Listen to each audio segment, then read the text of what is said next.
Our founding fathers here in this country brought about the only true revolution that has ever taken place in man's history.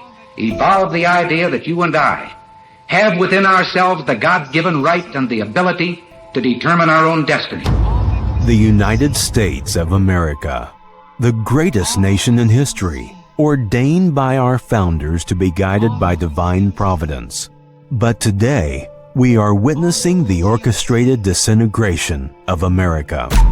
Take a few seconds and take a look around your town, your state, look at your country and your world, and boldly ask, what in the hell is going on?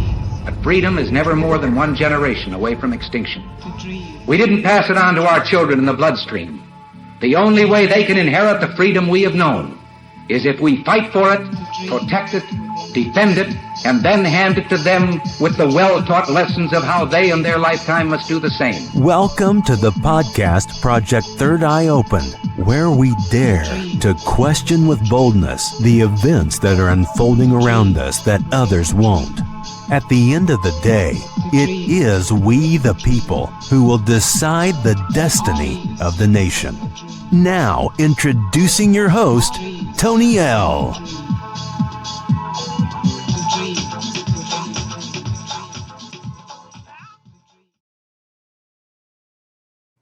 Greetings,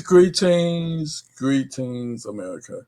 This is Tony L, and you're experiencing another, hopefully exciting, thrilling, informative presentation of Project Third Eye Open. Yes, I know it's been a minute, but whenever I'm gone, absent, out of sight for a while, I'm in the lab trying to put together some, hopefully, interesting, thought-provoking material. And I think hopefully I've succeeded in doing that. But of course, before I go any further, got to give praise to the Most High. Well, without him, I would not be here. I would not been born in the greatest country on the planet. And therefore, I will not be able to present this informative, provocative information to you. As always, I want to encourage each and every one of you, do follow me, subscribe, like me on your favorite social media posts. You'll find me either Project Third Eye Open, Tony L, or 3i Open. 3i Open on Rumble. I think the majority of the others you could definitely find me on Project Third Eye Open.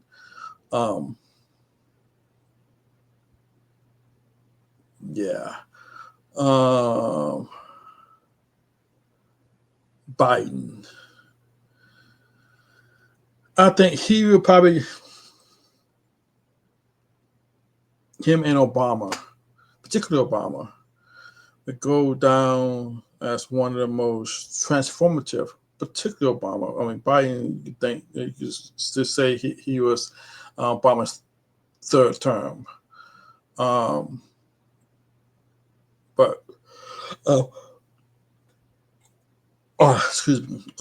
Nonetheless, his period in office, someone would say it's frightening, but definitely, his mark was definitely laid on that office. His stamp, his imprint was laid on that office. In my humble opinion, not in a good way, but I'll let you decide how it suits you. So we're going to go into this. This is about his presidency, how he came into it. When you look at his 4 years, he's definitely continued Obama's fundamental transformation of this once great country. He actually admitted such.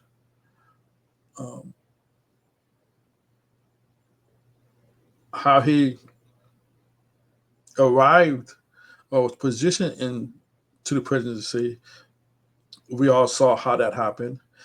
Some questions have to be answered in regards to that. How did he get into office by the way he did? But you may want to step back and see that may not have been a bad thing. But you maybe wanted to step back and look at, was this all planned from the beginning? History will reveal itself. How this man definitely changed the society, the culture, and I think it would never be the same again. And again, you could definitely say that about Obama's 8 years. So if you include Biden's 4 years with Obama's 8 years, that's a long time to have the seat of power to really do some damage to a nation, to a society, to a culture. And that's what they did. They've done, my humble opinion, they've done some serious, lasting damage to our country and to our culture, to our society. Let's go into it. We had to first look at the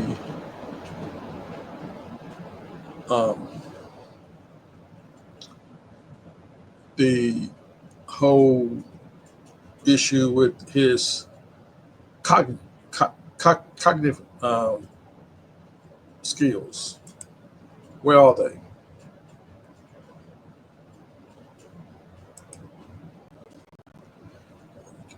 There we are. And I'm a history buff, so I'm definitely going to draw some correlation to Woodrow Wilson. For those who may not know about Woodrow Wilson, he too has some cognitive issues. Well, I was yawning all of a sudden. He has some serious cognitive issues, and the two gentlemen's presidency mirror in so many ways. Let's look at both the Democrats.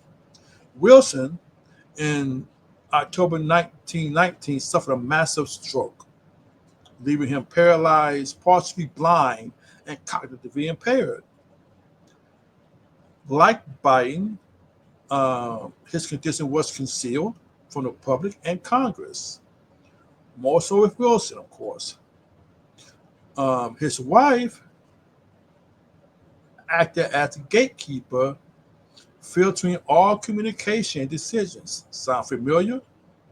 The 25th Amendment wasn't an amendment when this happened under Wilson. That changed due to the events dealing with Wilson. That's where the 25th Amendment was enacted due to Wilson's situation and period. Under Wilson, it was 17 months. 17 months. The United States, can arguably said, was effectively run by the shadow government, unelected individuals. With Biden, the Wall Street Journal says, and Forbes says, that they cite memory lapses, limited public appearances, and heavy reliance on scripted materials. How many of y'all remember this? And you could say, well, Obama did the same thing. He's very much attached to the teleprompter. But Obama could go off script sometimes, some medications to his own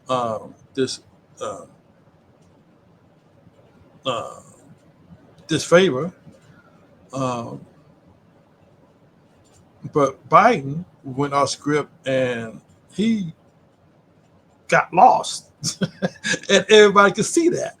But he was widely criticized, particularly after doing the 24 presidential election that many of y'all saw, the whole world saw, where he completely checked out.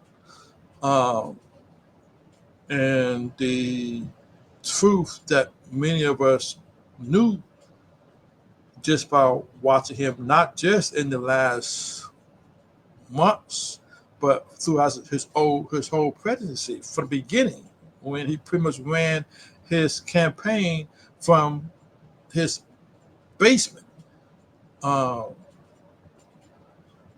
excusing it due to the so-called pandemic.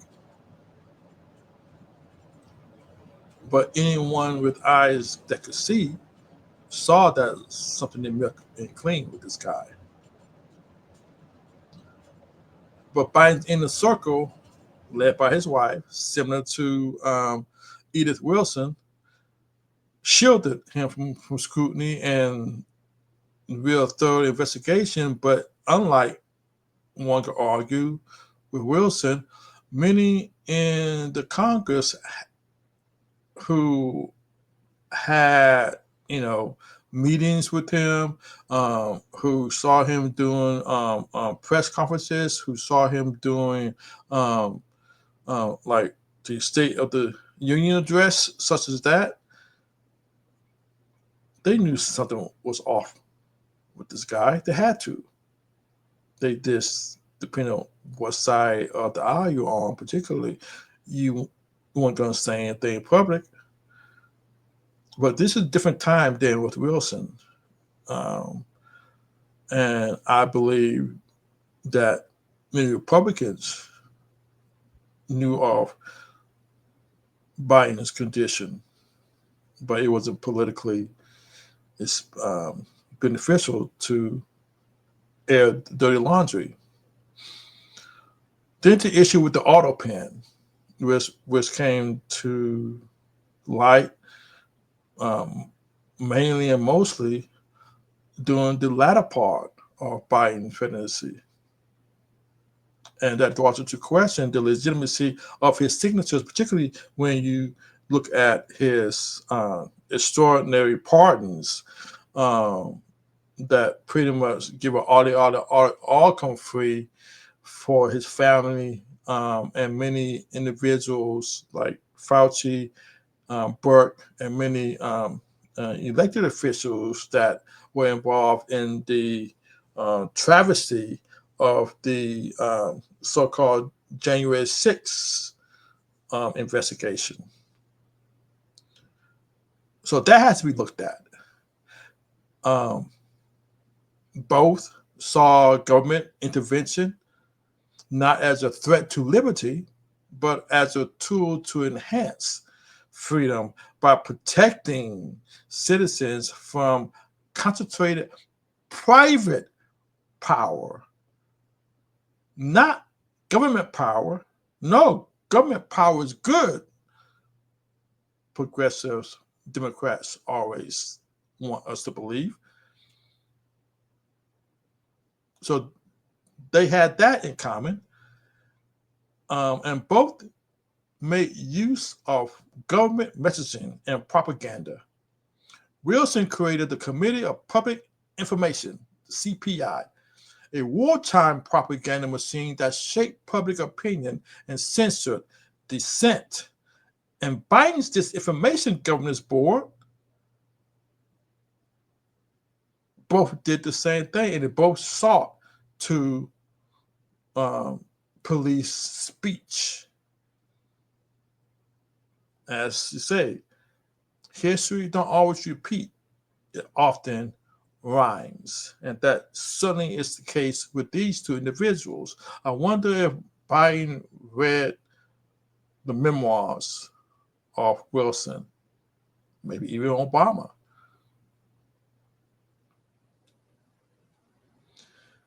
And if you think the world wasn't watching Biden, even though the nation's news media apparatus did its best to not let the American people see the real Biden. The rest of the world did. Check this out. This is from an Australian, I believe it's Australian News 7.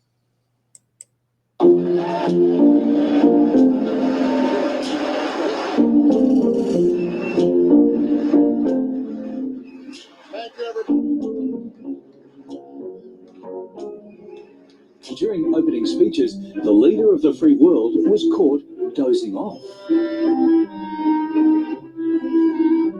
And while making small talk with the Duchess of Cornwall at the COP26 Hope y'all seeing this. This is some Joe funny produced stuff. his own emissions. Frightening, in front of because royalty. this man Joe Biden apparently broke wind was in front of Camilla Parker Bowles. the head of the U.S. government. Presidency, surely. Camilla's reportedly described the incident as long, loud, and impossible to ignore. It's not the first time Biden's had a bungle. His first presidential press conference in March was somewhat puzzling. If it holds near and dear to you that you like to be able to,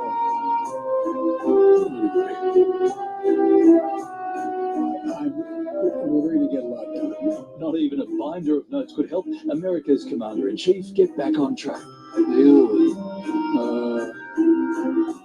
Sorry. Oh, see me. It's Kim. And during the historic AUKUS announcement in September, Biden struggled to remember who he was partnering with. I want to thank that fellow down under. Thank you very much, pal. Appreciate it, Mr. Prime Minister. I want to be clear. I'm not going nuts. Graduation day for Colorado's Air Force cadets, but it was the US president coming in for a hard landing. The 80-year-old scooped up by naval and security officers, Joe Biden back on his feet, pointing at the culprit, a sandbag on stage. Quickly given the all clear by a White House spokesperson.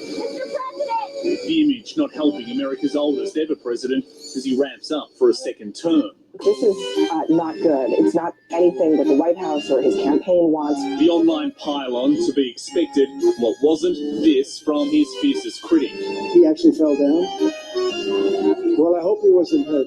Trump at 76 has had his own near public stumbles, and this isn't the first for Biden, who spent much of this term defending his record against claims he's too old for another tilt.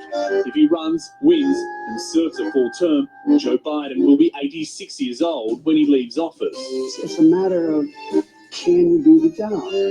And I believe I can do the job. And he intends to keep going, arriving home tonight, dancing off any questions of fitness. Ask one last question. Have you had any talks with Senate Republicans who are threatening this administration with not considering the immigration legislation that was passed in the House until the situation at the border has been resolved? No, because I know they have to posture for a while. They're sort of got to get out of their system. This is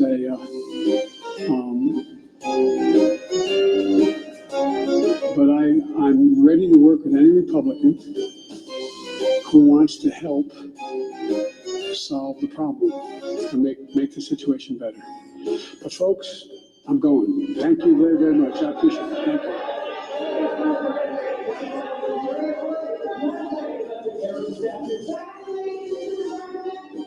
If you get any questionable calls, please tell us by going to report fraud, DOTFTC.gov.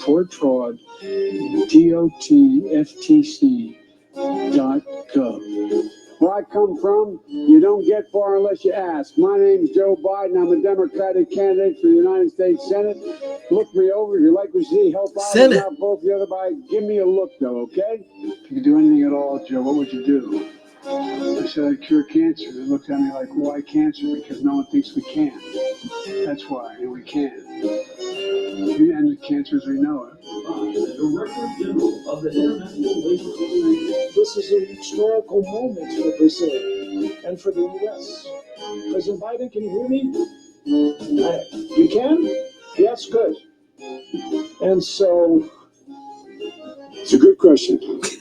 Number one, I was a Democratic caucus. You ever been to a caucus? No, you haven't. You're a lying dog-faced pony soldier. You said you were, but you're now you got to be honest. I'm going to be honest with you. You know, the rapidly rising I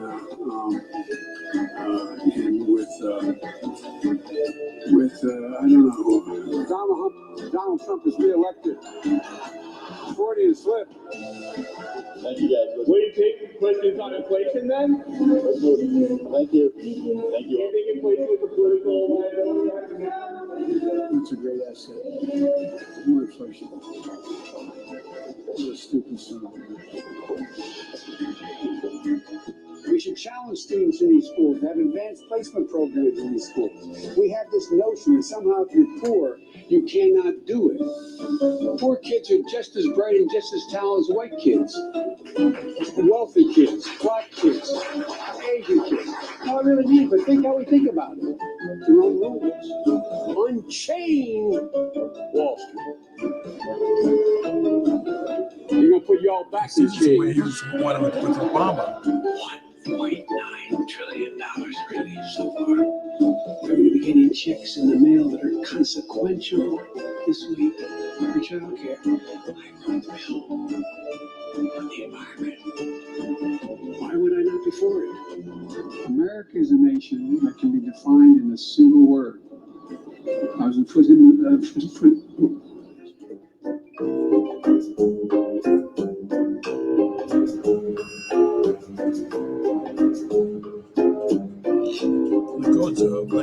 Let go, Joe. It's an honor to be here to welcome Prime Minister Albanese and Prime Minister Sunak. Mr. President. Thank you, Boris.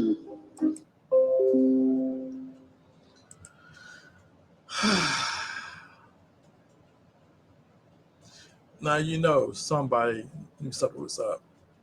You got the reporters, you got other legislators, and my God, yeah, other leaders of other countries, foreign dignitaries. They knew. They recognized that they were watching their like grandfather just wasting away in front of them. It wasn't a secret, y'all. It was a secret from those who are not not even necessarily political junkies. People just not honest about themselves. If they even saw this man try to give a speech, those who were in attendance at that campaign stop,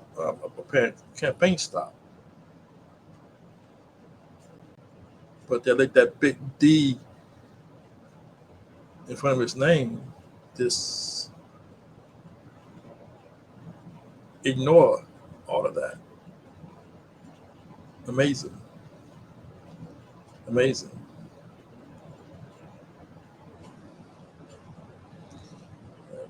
What?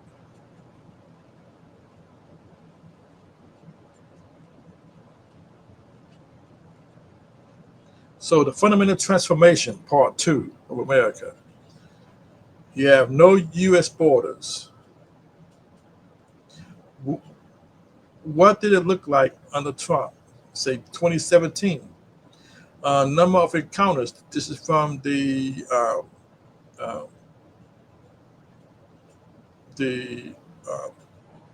ICE and border I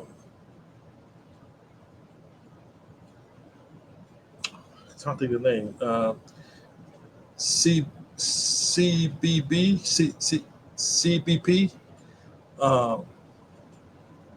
on the records. So you had Trump 2017. You have about 526,901, and this was a sharp decline after the inauguration. Why? Because he let everybody know that a new sheriff was coming to town, and he enacted the Remain in Mexico policy. 2017, uptick 683,178. 2019, 977, 1,509. 2020, it dropped drastically. Pandemic, of course, and lockdowns. 458,088. Then comes Biden. Huge doubling. This is just in 2021. People knew a new sheriff was coming to town, one that was hell bent on erasing our borders, particularly from the South. 1.7 million. And that was even with Title 52, which is basically was Trump pandemic era legislation or law to protect, I guess, contaminated individuals, I believe, from coming across the border. But even with that, Biden pretty much ignored that. 2022, 2.4 million, record-breaking for global migrations and global migration spike. 2023, 3.2 million, highest ever recorded, even with Title 42 ending in the middle of that year. 2024, Biden, of course, he's looking at leaving, and for political reasons, he I gotta do something to at least make people see that I'm trying to do something. So there was what people would say sharp decline after asylum restrictions were put in place by Biden, and that was even still 1.5 million. But let's look at on top of the immigration issue. And if y'all remember a couple of productions ago or videos ago, I talked about Agenda 2030. If y'all want to get more answers about why was Biden's presidency so significant and why he kept mentioning all of the goals in regards to the transformation of this country, all were attached to 2030. When you look at the issue involving migration, look at 2030. That will answer a lot of your questions. He was definitely a globalist, unabashedly so. But 2030 will answer a lot of questions in regards to his behavior, particularly in regards to the border.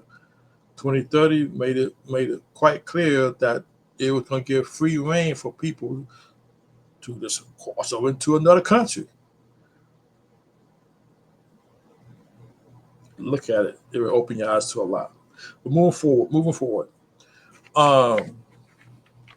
Biden spoke a lot about his so-called positive imprint on the labor market. Excuse me, as I get my notes out. Sorry for the noise.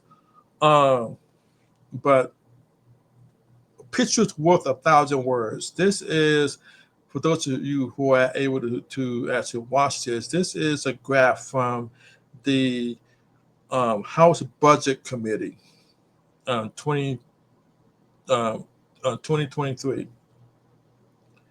It shows comparison between job growth under Trump and job growth under Biden pre-pandemic. From 2017 to 2020, nothing but roses. Up, up, up and away. Then came, of course, 2020. And it had never reached the level of pre-pandemic Trump period. So the main point of this is this. The true numbers, labor participation, strongest under Trump, 0.7% lower Biden than Trump. Adjusting for population gains, 2 million Americans on the sidelines during Biden. What's that? 2 million Americans on the sidelines more than under Trump. Wages, real wages, down over 5% under Biden. The average work loss was over $4,900 in real wages. Cost of living prices shot up 15.5% under Biden, 3 times higher than just a few years prior. Of course, we're talking about under Trump. The average family of 4 paying $13,717 per year. Say that again. $13,717 per year under Biden. $1,143 per month to purchase same goods and services as they were purchasing under 2021. Think about that.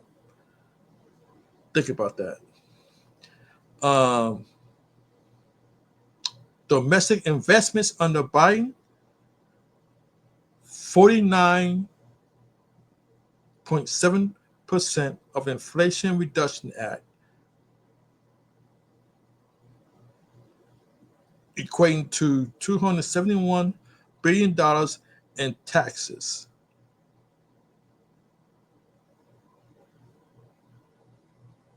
All went, with tax credits, all went to the top 1%, primarily banks and insurers. 49.7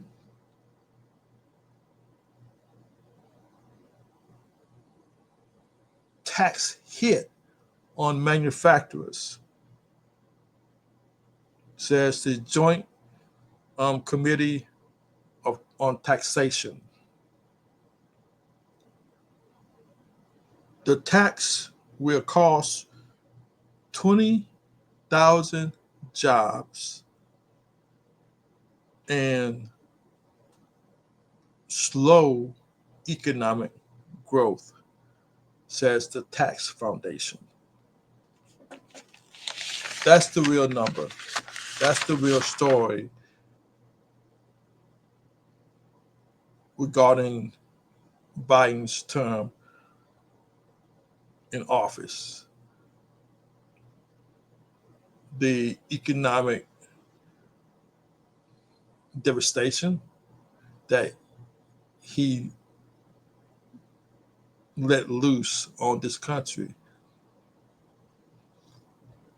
We all felt it, but to see the numbers, and doesn't stop there.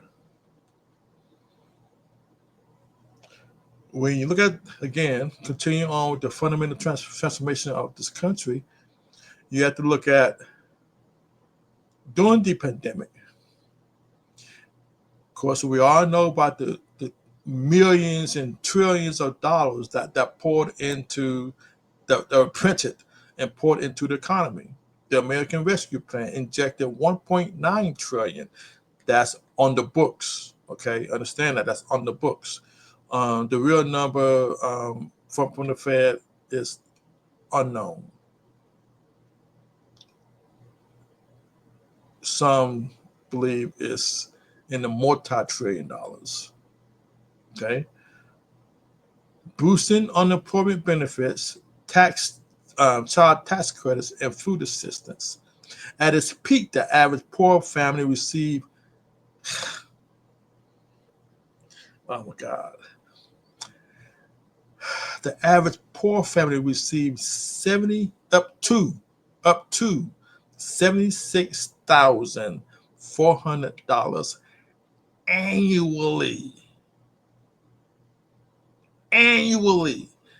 in combined government support, says the Heritage.org. Let me say that again. At its peak, the average poor family received up to $76,000 annually.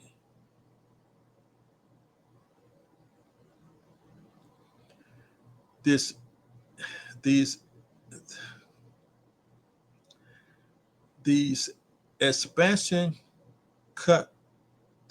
expansions cut poverty rates dramatically in 2021. I can imagine so, especially among children and communities of color, of course.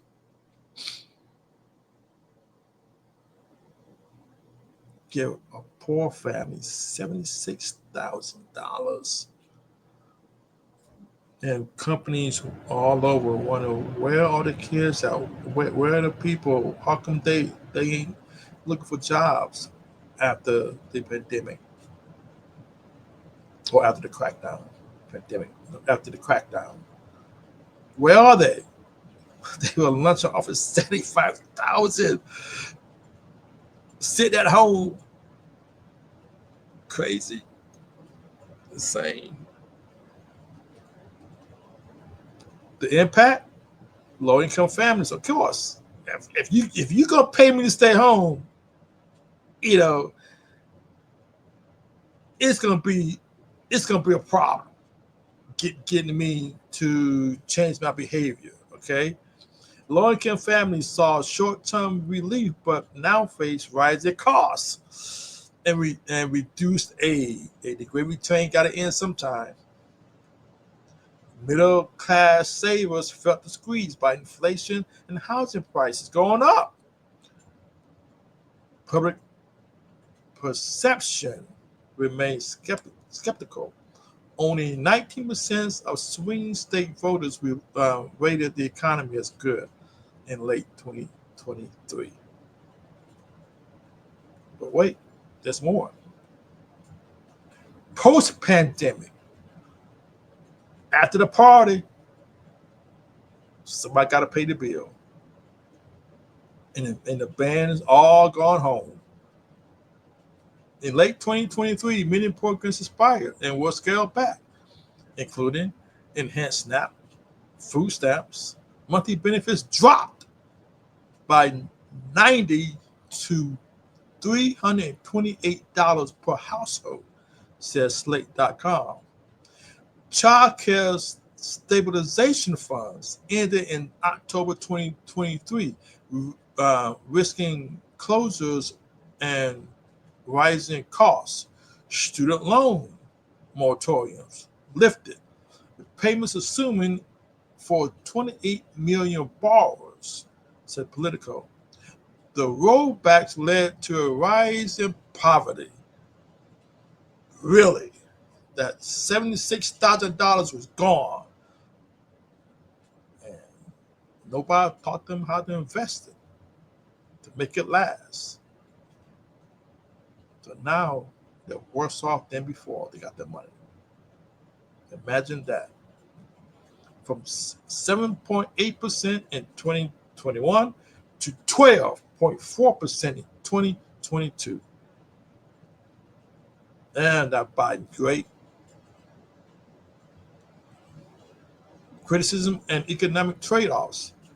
Some analysis argue expanded welfare discouraged work. $76,000 coming to my home for free? You don't think that might discourage me from going out and actually looking for a job? Contributing to labor shortages and inflation. The Build Back Better plan was criticized for removing work requirements, potentially increasing dependency on government. I wonder, was that a mistake or was it deliberate? You know what I think it was. Definitely was a mistake.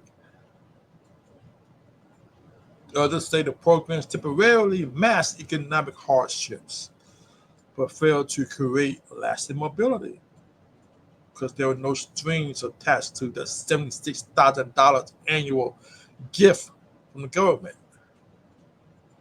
You didn't have to do anything for it. Never ends well.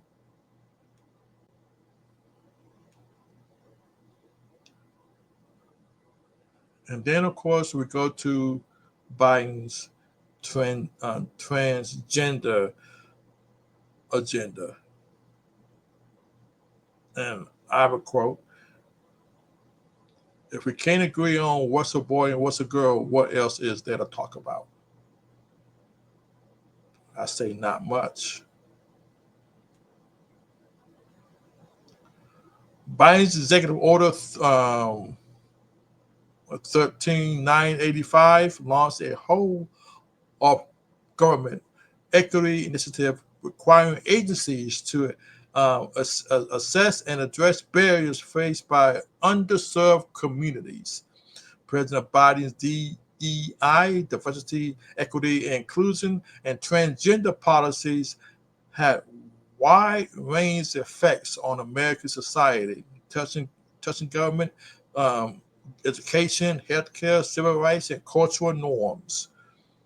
His administration supported gender-affirming care, including for minors, and backed Medicaid coverage for transition-related treatments.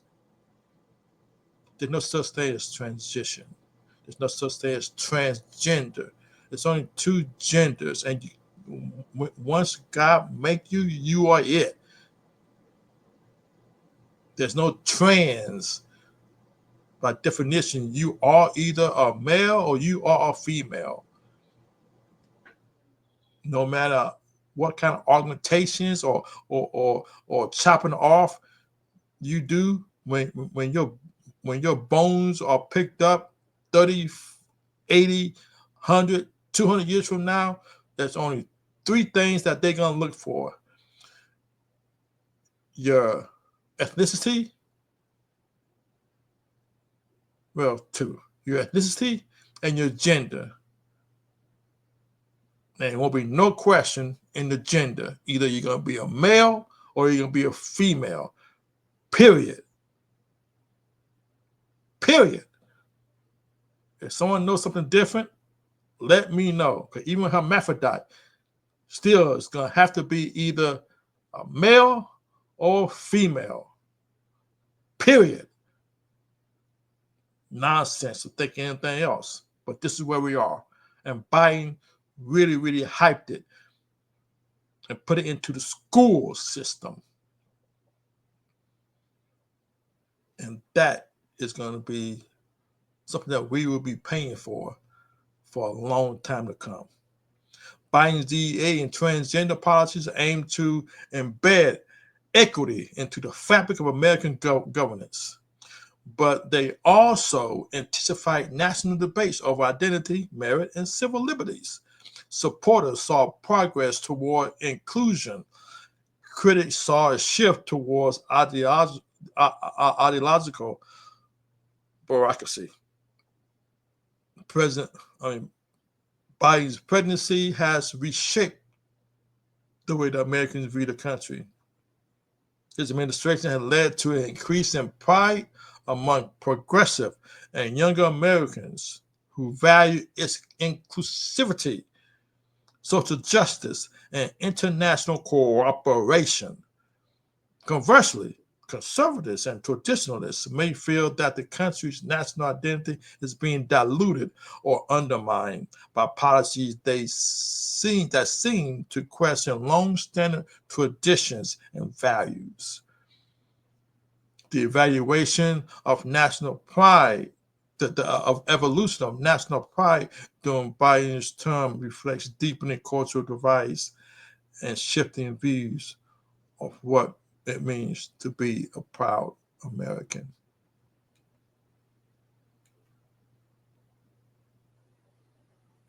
Government handouts grew under Biden's tenure. Biden's budget proposals aimed to increase taxes on the wealthy, missed, of course.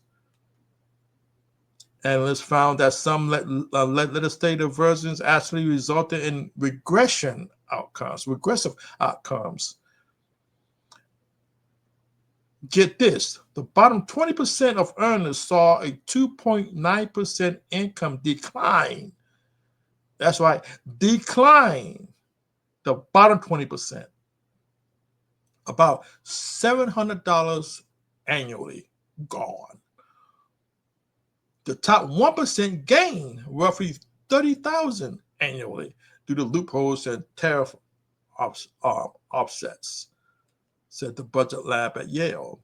Critics argue Biden's policy hurt the middle class saver, especially through proposed caps on retirement accounts and penalties for lost balances. Democrats always work to do its best to erase the middle class. Not me saying this. Take a good look at their policies and see if they match up with their rhetoric. Where am I at? These changes may have disincentivized investments. Of course, if I may not be the smartest investor, but you're going to penalize me for my investments, tax me on it, does that make me want to do it more or less? Less. It slows retirement growth. It pushes wealthy individuals toward real estate, driving up housing prices and worsening affordability for some home buyers, those kind of in the middle income bracket, or those looking to go up a bracket. Problem. Redistribution through stimulus and social spending may have contributed to inflation, especially in housing and consumer goods. Nothing happens in a vacuum. Government, again, doesn't create wealth. It can only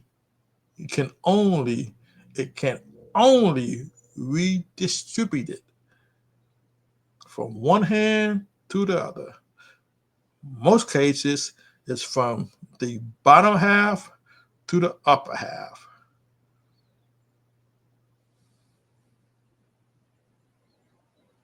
That's just the way it is. But hear them tell it, it's the exact opposite. Wealth taxes and capital gain reforms reduce incentives to invest, potentially slowing economic growth and innovation. Because the pie is only so big. The more government hand is in the pockets of the American people, as long as their hands are carving up the pie more for them and their cronies, less for private people, private industry, to do things that create wealth for those on the lower end. The job creators, those who create jobs for little Johnny to have something to do during the summer, or have some to allow Johnny and Sally to have their first job. Government doesn't do that. Someone in a private sector willing to put their capital, their money at risk for their dream, to be a business owner, to provide jobs for their community. But if government come in and take all the money that he needs to borrow, then he cannot open that business.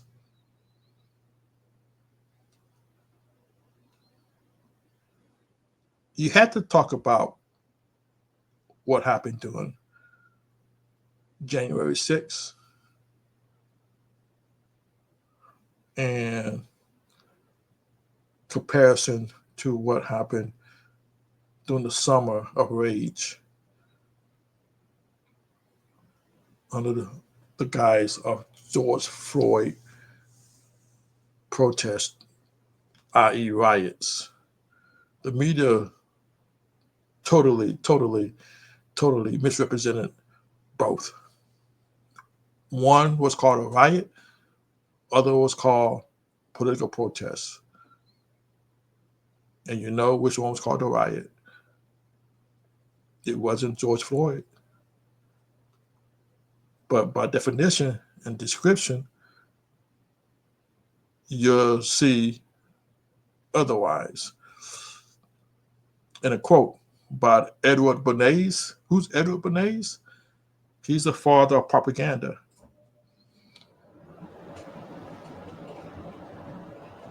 He's the father of propaganda. And he learned his lessons under the Nazis, under Adolf Hitler.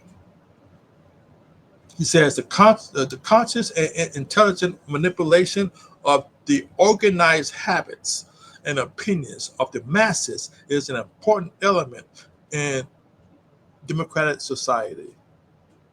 Those who manipulate the unseen mechanism of society constitute an invisible government, which is the true ruling power of our country. How did that play out here?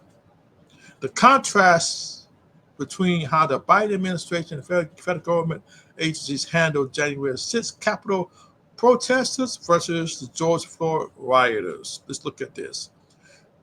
The January 6th Capitol protesters, 14,000 plus were arrested. Average sentence, 48 days for a misdemeanor. Pre-trial and detentions lasted for months. Pre-trial. Participants were largely allowed to leave the Capitol before being arrested later. Many times they went to different states, different counties, because they largely were visiting D.C. on that day. They were snatched out of their homes that they long forgot about. In most cases, what happened. Many were charged based on video evidence and social media posts. Compare this with George Floyd rioters. 17,000 plus were arrested nationwide. Average sentence, 27 months for felony charges. But, wait, pre-trial detention mostly were quickly released. More charges were dropped totally. During the George Floyd riots, law enforcement deployed military units, undercover agents, now that's interesting, and aggressive crowd control tactics like kettling, and beanbag rounds. They had to do that for the January 6ers. But you look at the penalty, very, very misplaced. but nobody's talking about it. The scale of violence and property damage during the 2020 riots, which caused up to $2 billion, with the B, y'all, $2 billion in damage, and injured 15 times more officers than January 6th. Chester says the realclearinvestigations.com.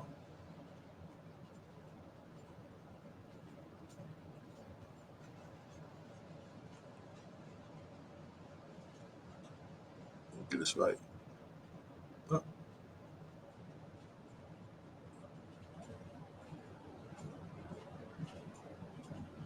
And what they did to Trump,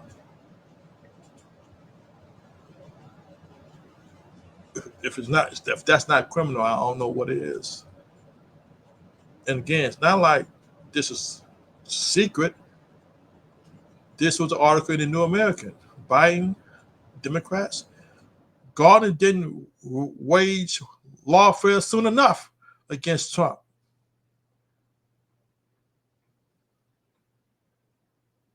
That's what they said.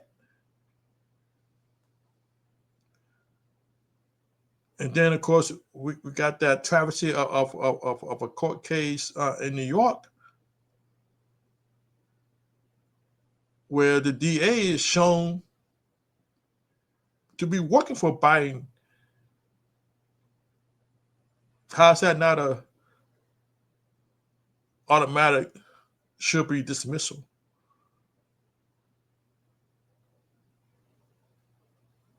Well, as far as I know, he still has a job. The raids on not just pro-lifers, pro-life leaders, but this the raid on anyone espousing a Christian belief under Biden's term. Was sickening to see. He was so blatant about it. Gave much love for any religion so long as it wasn't Christian.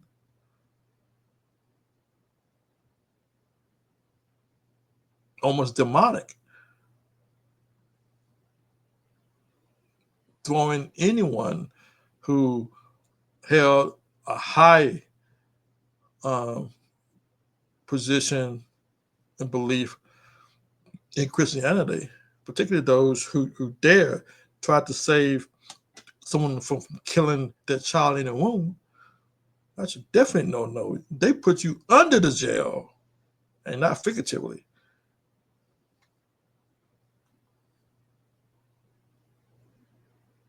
And we cannot talk about Biden and not talk about what he did during COVID lockdowns.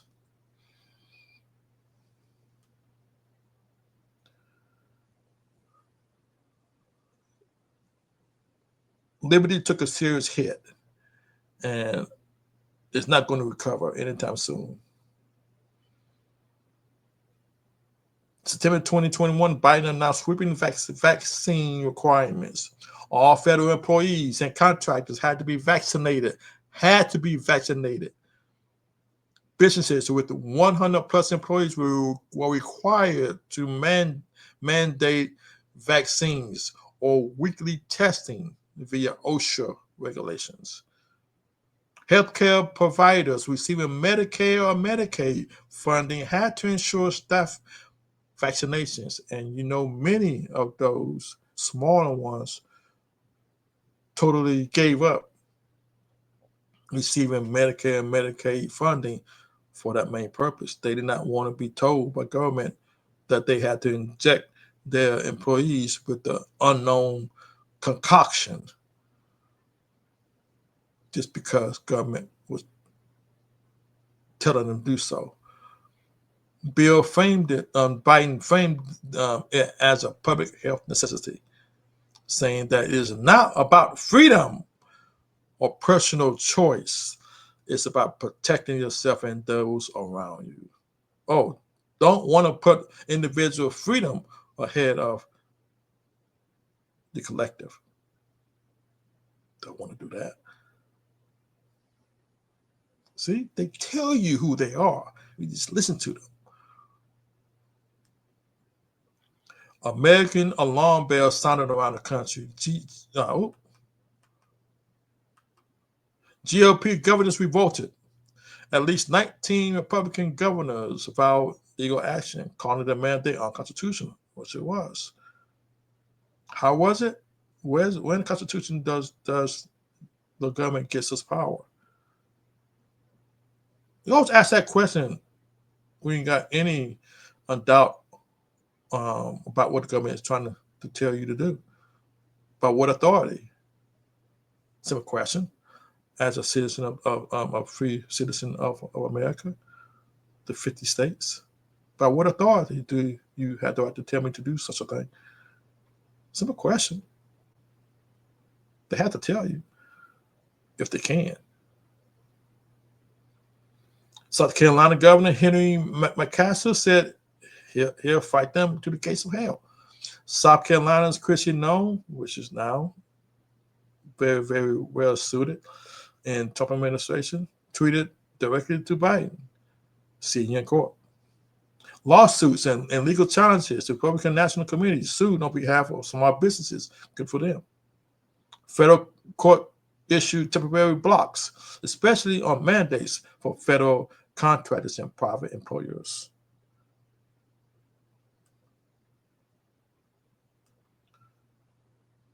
When it came to individualism versus the public health, the United States' response was filtered through a cultural lens of individualism, where personal freedom and autonomy are prized.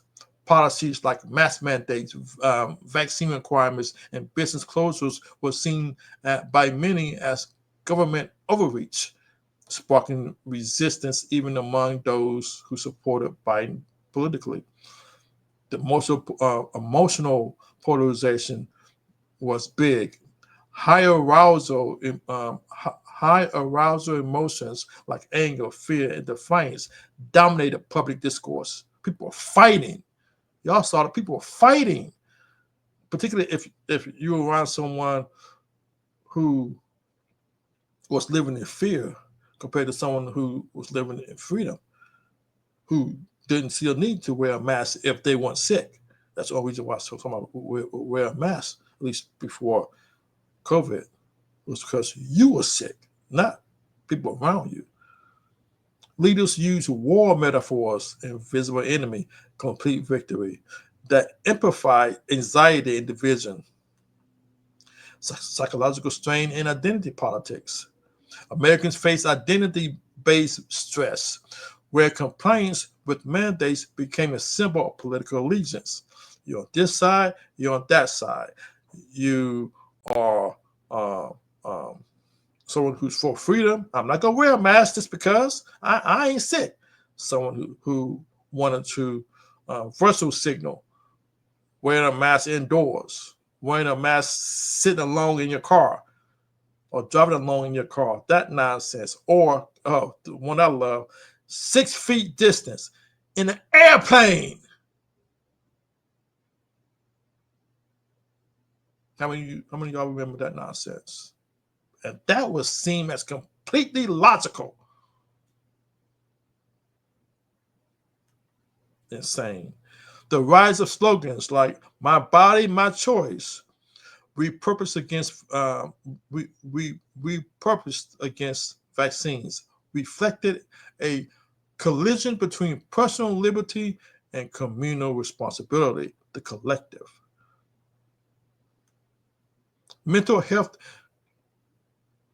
deteriorated, especially among the youth, because they were blocked from going to school, seeing their friends, living a normal life. You know what country that didn't do this nonsense? Sweden. Look at it and see how they managed to survive that period. You see, very interesting. Then you also better understand why Sweden went off the map during COVID. particularly in regards to America, news media, and politicians.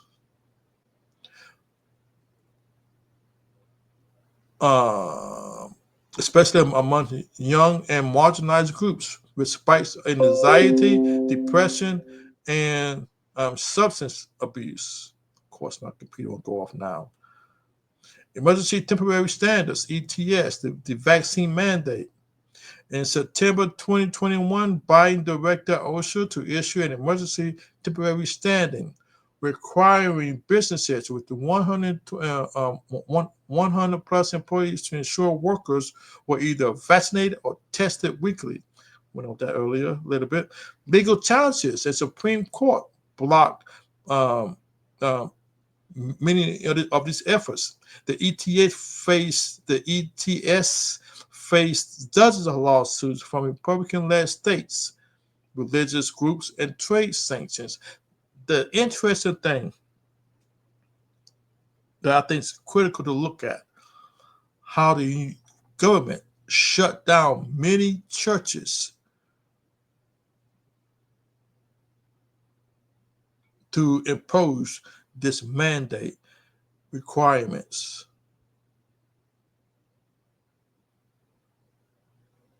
The church is supposed to be above government. Government is not supposed to infringe on religious expression. All of that went out the window. People allowed government to shut down the church. California, I believe, there was a big church in California, fought them and won. Many other churches in many other states that you don't hear about, based on that state's political persuasion, those churches remain open during all of this. Another thing you need to understand, government schools closed, many of them, particularly in blue states. But interestingly, private schools stayed open.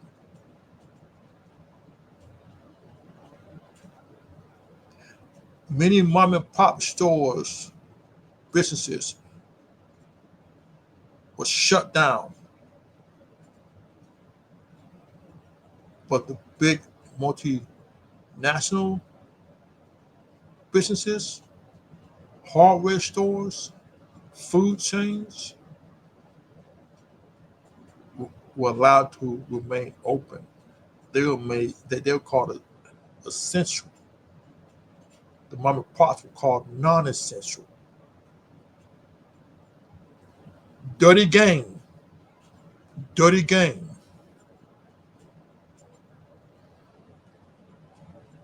January 2022, the Supreme Court, like the mandate, ruling that OSHA had exceeded its authority. OSHA formally reviewed the rule because OSHA knew they just needed an excuse to get out of that mess. The Supreme Court gave them that excuse. They ended the legal battle by encouraging businesses to voluntarily comply, which should have been voluntary from the first place. OSHA knew that there was nothing in their rules of authority to impose such a mandate over all businesses. They knew. The crisis emphasized compliance. According to a Harvard-led study, 77% of Americans were initially willing to sacrifice liberties for health security. This wasn't blind obedience. It reflected fear, uncertainty, and a desire for collective safety in the face of an invisible threat. Collective, not individual, collective. Americans, despite their reputation for rugged individualism, showed that under duress, many betrayed autonomy for perceived protection. trust in institutions was fragile. The pandemic exposed deep distrust in government, media, and science, especially as messaging shifted and mandates evolved. Yet many complied, not because they trusted, but because they felt powerless to resist or fear social and legal consequences. Remind me of the Borg.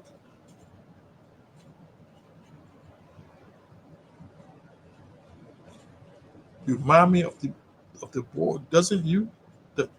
Doesn't it? Doesn't it? Our founders knew better. Thomas Jefferson. Those who surrender freedom for security will not have, nor do they deserve either. James Madison.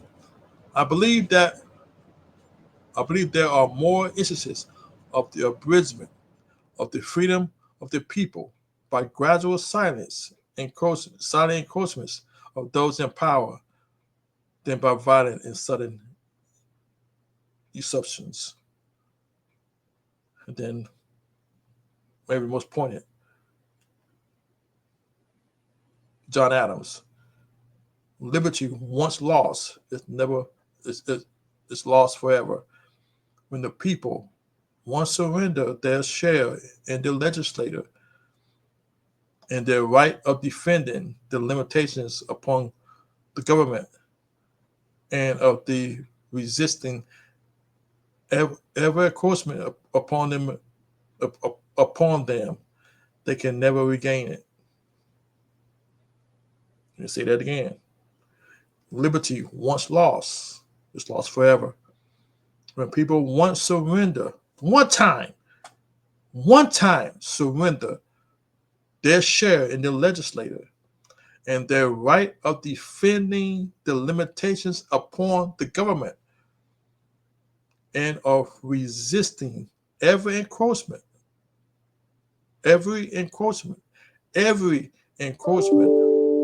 upon them, they can never regain it.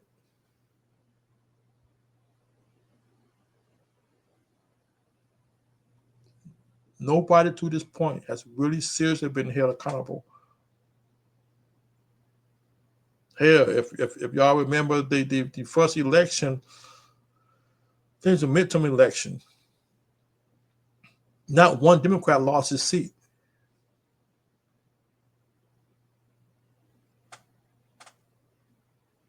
Think about that. The terror that went on in blue states during this period.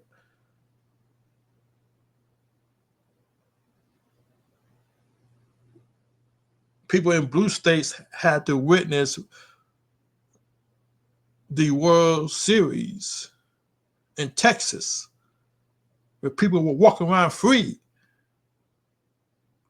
People in blue states had to witness Super Bowl being played in Florida. People walking around free. No mask. And y'all turn around and send those same people who imposed that nonsense on y'all back into office? Had them do what they done to y'all with impunity? I think it won't happen again. That's the issue. And Biden and the Democrats divided us to where there may be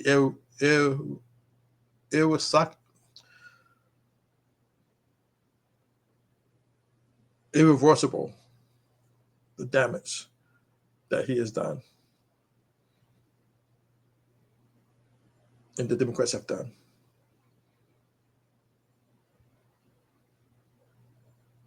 But at the end of the day, it is up to us.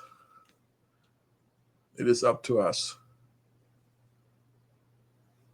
to save ourselves and decide whether we're going to be free or not.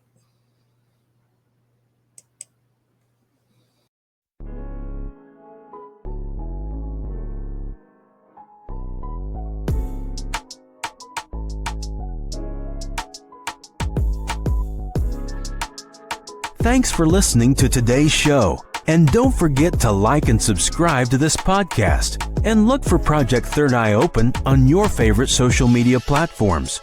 Check out our webpage at projectthirdeyeopen.com. And that's Third Eye with the letter I. projectthirdeyeopen.com. Or drop us a note at tonyel@projectthirdeyeopen.com. That's tonyel@projectthirdeyeopen.com.